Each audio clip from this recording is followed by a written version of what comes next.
नमस्कार दर्शकों, अजीत पवार दादा के निधन के बाद एनसीपी में सब कुछ ठीक ठाक नहीं चल रहा है। तमाम तरह की खबरें इस तरह की आ रही हैं जो कहीं ना कहीं इस तरफ इशारा करती हैं कि क्या पार्टी के अंदर कोई बड़ी बगावत होने वाली है, कि क्या पार्टी दो टुकड़ों में बंटने वाली है। क्योंकि जिस तरीके से पार्टी के कई बड़े नेता कह सकते हैं कि जो अभी अध्यक्ष बनी है सुनेत्रा पवार, उनसे नाराज़ दिखाई पड़ते हैं। हाल ही में चुनाव भी वो जीती हैं, उप मुख्यमंत्री भी हैं, लेकिन अब इस पार्टी के अंदर कह सकते हैं कि आपस में घमासान मचता हुआ दिखाई पड़ता है। अगर आप इन चीज़ों को देखें कि महाराष्ट्र में जिस तरह से एनसीपी जो गुट है, अजीत पवार गुट, उसके अंदर कई दिग्गज नेता ऐसे हैं जिनमें प्रफुल्ल पटेल और सुनील तटकरे जैसे दिग्गज नेताओं को सबसे पहले तो राष्ट्रीय जो सूची है पद अधिकारियों की, उनमें इनको जगह नहीं दी गई। तब ये बात कही गई कि भाई कोई मिस्टेक हो गई है, इसलिए उनका नाम नहीं है।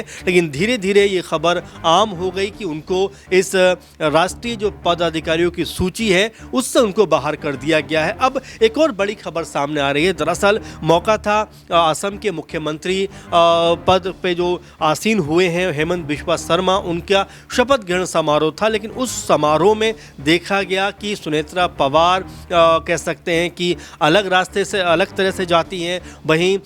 उनके जाने की खबर जो है वो ये बात पता चलती है कि उसी कार्यक्रम में गए प्रफुल्ल पटेल को नहीं होती। यानी कि एक ही पार्टी में रहकर एक ही जगह जाने को लेकर आपस में कोई कम्युनिकेशन नहीं है, जिसको लेकर अब ये माना जा रहा है कि दोनों नेताओं के बीच में, और सिर्फ दोनों नेताओं के बीच में नहीं बल्कि यहाँ पर सुनील तटकरे का भी नाम सामने आता है कि वो भी नाराज़ दिखाई पड़ते हैं। हाल ही में कह सकते हैं एनसीपी शरद पवार गुट के साथ में भी उनके मिलने की खबरें आई हैं, जहाँ पर शरद पवार से उनकी मुलाकात हुई है। तो ये तमाम चीज़ें निकल के सामने आ रही हैं।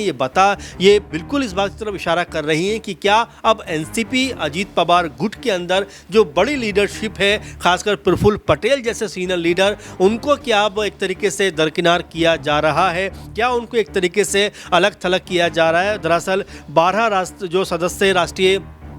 जो पद अधिकारियों की सूची में जिस तरह से कई नाम सामने आए, इसमें सुनेत्रा पवार के दोनों बेटे जय और पार्थ के नाम तो हैं, लेकिन यहाँ पर जो दिग्गज नेता हैं, जो अनुभवी नेता हैं, चाहे सुनील तटकरे की बात करें या प्रफुल्ल पटेल की बात करें, उनके नाम इसमें शामिल नहीं हैं। अब आपको बता दें कि राज्यसभा सांसद पार्थ पवार को राष्ट्रीय इसमें महासचिव बनाया गया है, जबकि जय पवार को राष्ट्रीय सचिव बनाया गया। लेकिन प्रफुल्ल पटेल और सुनील तटकरे का नाम केवल 22 सदस्यीय वर्किंग कमेटी में शामिल किया गया, और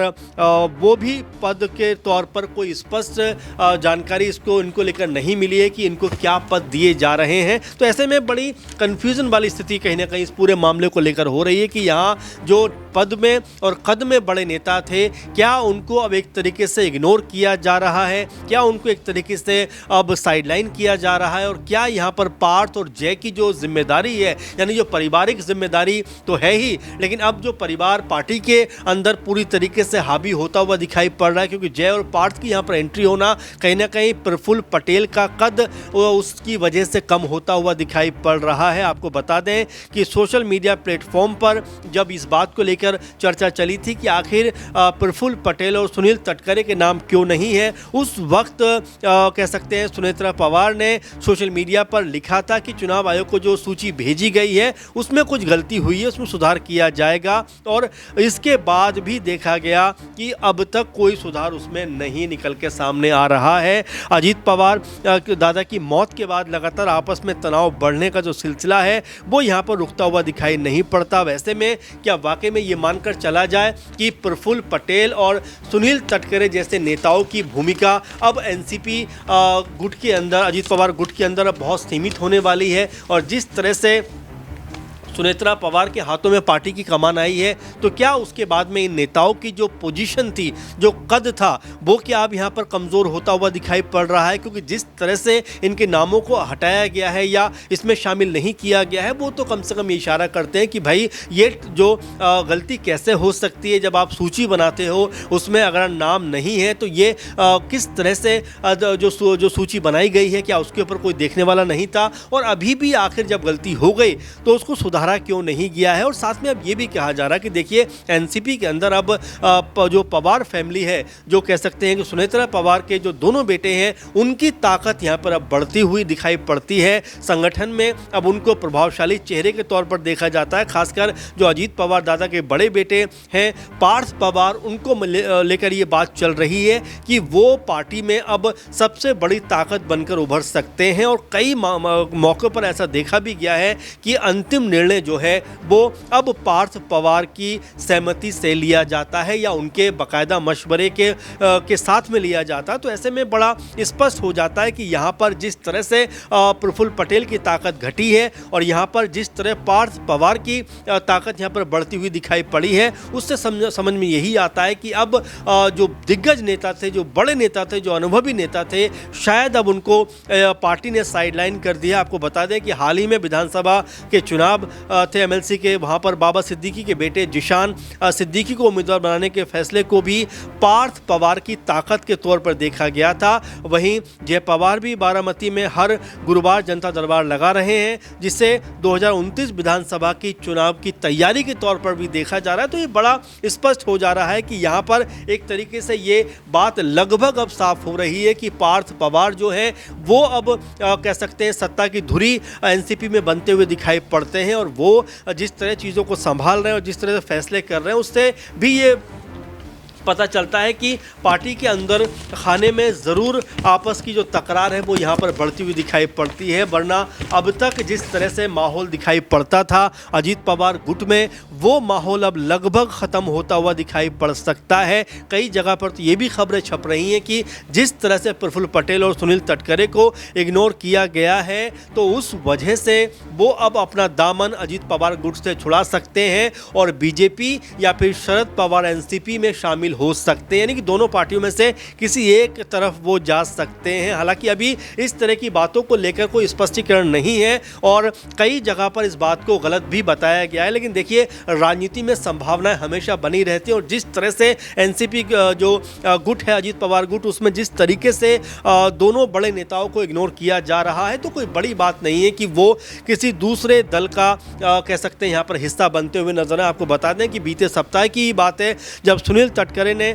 एनसीपी शरद पवार गुट के प्रमुख शरद पवार से उनके आवास पर मुलाकात की थी और इसके बाद अटकलें लग रही थी कि क्या सुनील तटकरे शरद पवार गुट में शामिल हो सकते हैं। उसके बाद ये खबर आई कि जो प्रफुल्ल पटेल हैं वो भी शरद पवार से मिले हैं। तो मिला जुला कर कहा जा रहा है कि वो उनकी तबीयत पूछने के लिए गए थे। लेकिन देखिए राजनीति में यूं ही कोई किसी से नहीं मिलता और वो भी ऐसे वक्त पे जब इस तरह की बातें चल रही हूँ कि जो मजबूत कड़ी माने जाते थे पार्टी की, उनको जिस तरह से अब दरकिनार किया जा रहा है, जिस तरह से उनको एक तरीके से इग्नोर किया जा रहा है, जिस तरह से उनको एक तरीके से पार्टी के किसी भी बड़े फैसलों में शामिल नहीं किया जा रहा है, उससे तो कम से कम ये मानकर चला जा रहा है कि एनसीपी कह सकते हैं अजीत पवार गुट के अंदर आपस का जो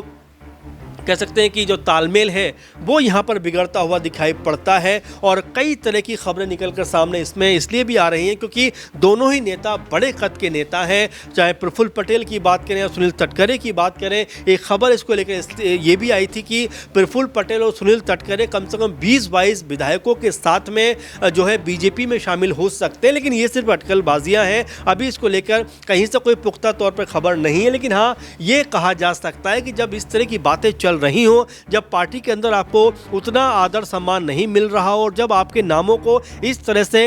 हटा दिया गया हो, तो बिल्कुल इसमें कोई दोराई की बात भी नहीं है कि कोई बड़ा फैसला यहाँ पर प्रफुल्ल पटेल और कह सकते हैं सुनील तटकरे लेते हुए दिखाई पड़ सकते हैं। अब क्या ये मानकर चला जाए कि एनसीपी जो अजीत पवार गुट है उसमें कोई बड़ी टूट होने वाली है? कि अब ये मानकर चला जाए कि यहाँ पर सारी की सारी ताकत जो है वो अब सुनेत्रा पवार, जय पवार और पार्थ पवार के हाथों में आने वाली है? उससे कहीं ना कहीं जो दिग्गज नेता है एनसीपी अजीत पवार गुट के, क्या वो नाराज दिखाई पड़ते? देखिए अटकलबाजियां बहुत सारी है, लेकिन अब क्या राजनीति में होने वाला है, क्या कुछ आगे दिखाई देने वाला है, ये अपने आप में बेहद अहम हो जाता है। लेकिन फिलहाल आप ये जरूर मान के चलिए कि एनसीपी अजीत पवार गुट के अंदर सब कुछ बेहतर नहीं चल रहा है। आपस का जो तालमेल है वो बेहतर नजर नहीं आ रहा है और हो सकता है कि कोई बड़ी टूट आने वाले दिनों में अजीत पवार गुट एनसीपी में होती होती हुई दिखाई पड़े। अब इसको लेकर आपकी क्या सोच है, ज़रूर कमेंट करिए, अपने विचार ज़रूर साझा करिए और इसी तरह से हमारे साथ जुड़े रहिए। लगातार अपने सुझाव और विचार भी हमारे साथ साझा करते रहिए। फिलहाल के प्रोग्राम में बस इतना ही। आप लगातार बने रहें। धन्यवाद।